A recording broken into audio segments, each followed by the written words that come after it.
আসসালামু আলাইকুম। আমরা শিখছি ইংরেজিতে কিভাবে বড় সেন্টেন্স তৈরি করব। আজ তৃতীয় দিন।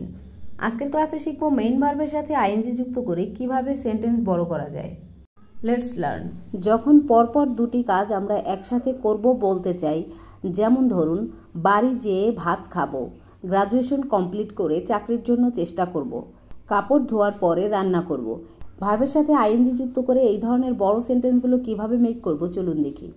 প্রথমেই আমরা যে খেয়ে এই রিলেটেড ছোট সেন্টেন্সগুলো দেখি। ইংরেজি শিখে বা ইংরেজি শেখার পর, learning English or after learning English. Graduation করে বা গ্রাজুয়েশন কমপ্লিট করার পর, কমপ্লিটিং গ্রাজুয়েশন অথবা আফটার কমপ্লিটিং গ্রাজুয়েশন। আয়নার সামনে দাঁড়ানোর পর, after standing before the mirror.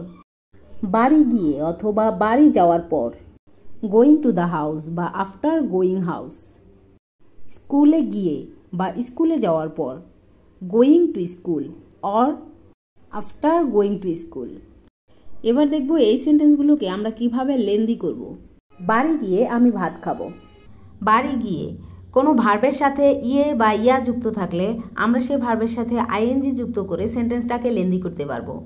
এখানে ভার্ব হলো যাওয়া বা গিয়ে, তাহলে আমরা ভার্বের সাথে আইএনজি যুক্ত করে দিব। গোয়িং টু দ্য হাউস, বাড়ি গিয়ে। তারপরে আছে আমি ভাত খাবো, এটা ফিউচার ইনডিফিনিট টেন্স, সো এখানে হবে I will eat rice. Going to the house, I will eat rice. এই সেন্টেন্সটিতে কিন্তু পরপর দুটি কাজ করার কথা বলা হয়েছে, বাড়ি যাব দেন ভাত খাবো। আশা করি সবাই বুঝতে পারলাম ভার্বের সাথে আইএনজি যুক্ত করে এই টাইপের সেন্টেন্সগুলো আমরা খুব সহজেই তৈরি করতে পারবো। আবার যদি এভাবে বলি বাড়ি যাওয়ার পর আমি ভাত খাবো, after going to the house I will eat rice.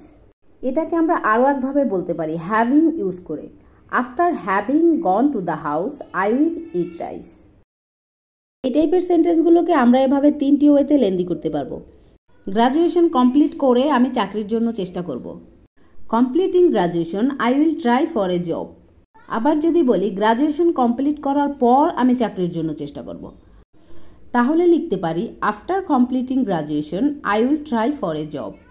অথবা আমরা বলতে পারি after having graduation I will try for a job. আয়নার সামনে দাঁড়িয়ে আমি নিজেকে দেখলাম, standing before the mirror I saw my appearance. Standing before the mirror I saw my appearance. স্কুলে গিয়ে আমি তাকে সাহায্য করব, going to school I will help হিম। আবার যদি বলি স্কুলে যাওয়ার পরে আমি তাকে সাহায্য করব, after going to school I will help him. অথবা বলতে পারি after having gone to school I will help him. তিনভাবে আমরা এই টাইপের সেন্টেন্সগুলো তৈরি করতে শিখলাম। এই টাইপের ভিডিওগুলো আপনাদের জন্য কতটা এফেক্টিভ প্লিজ আমাকে কমেন্টে অবশ্যই জানাবেন।